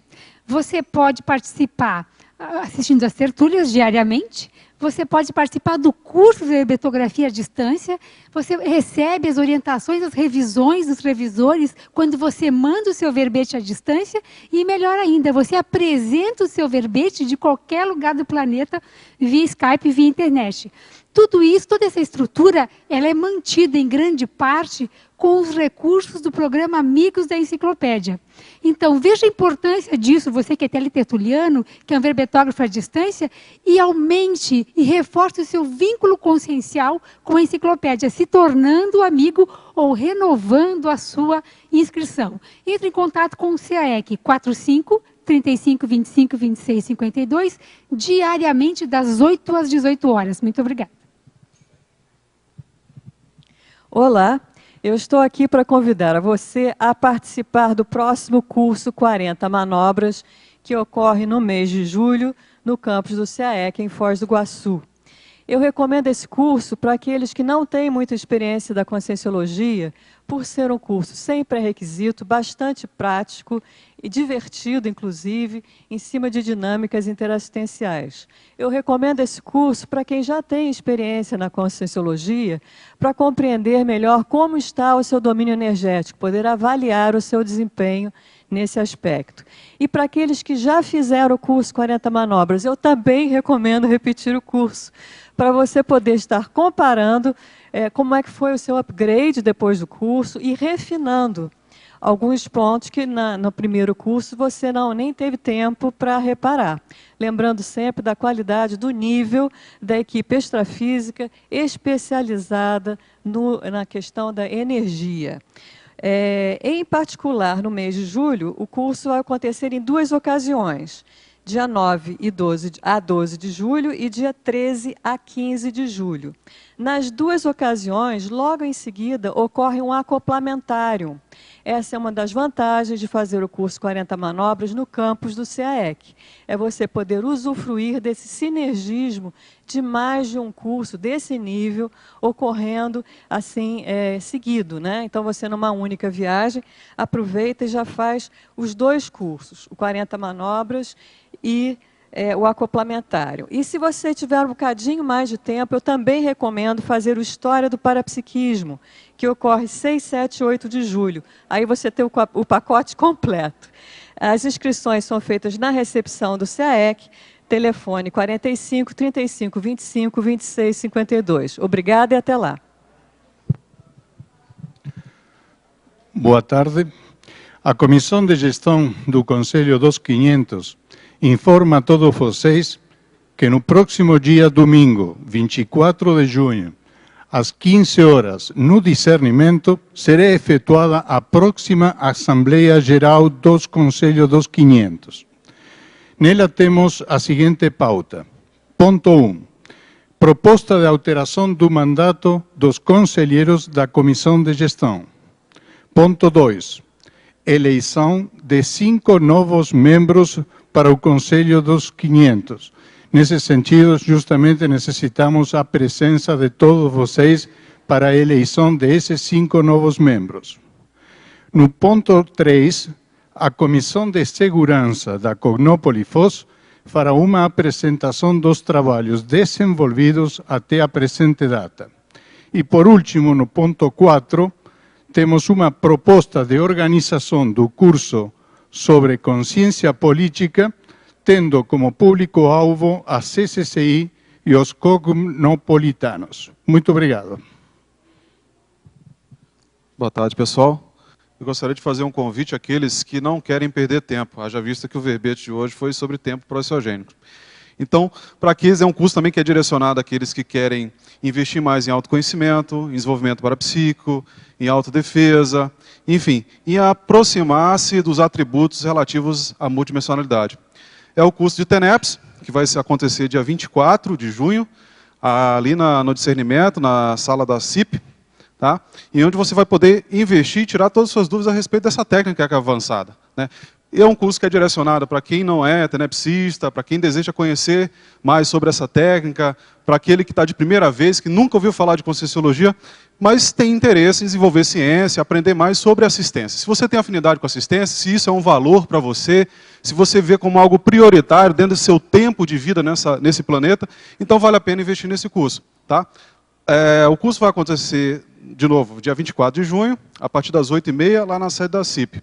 Vai contar com a participação do professor Epicom, aí, fora de série, o professor Mário Oliveira, tá? E com este que vos fala, Jader.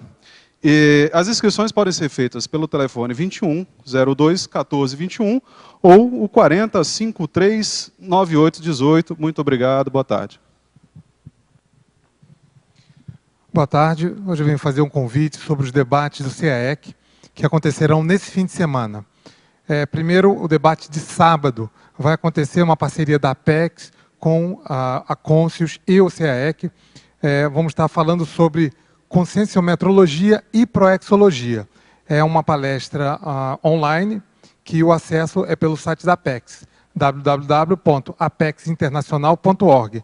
Nessa palestra a gente vai estar debatendo esses assuntos e fazendo esse cotejo, essa ligação, interligação sobre essas especialidades, conscienciometrologia e proexologia. Isso no sábado, a partir das 15h30. No domingo vai ter uma palestra que será presencial e online, começando às 15 horas, fazendo o sinergismo entre conscienciometria, consciencioterapia e parapedagogia, respectivamente com os professores Albert Alves, Rose Carvalho e Regrisson Alves. Então, esse vai ser às 15 horas e vai ser presencial e online na sala de EAD aqui do CAEC. E esse será pelo site da Conscius, www.conscius.org.br. Nesse tem BR no final. Então, esse vai ser no domingo, a partir das 15 horas, aqui no CAEC. Então, sábado às 15h30, domingo às 15 horas. E maiores informações na recepção do CAEC. Obrigado. Olá, pessoal, último recado. Em função da realização da Assembleia Geral do Conselho dos 500, a palestra que ocorreria nesse domingo de Paradireito e Convialidade foi transferida para o dia 8 de setembro, com as professoras Adriana Rocha e Cristina Vicentini. Ok? Obrigado.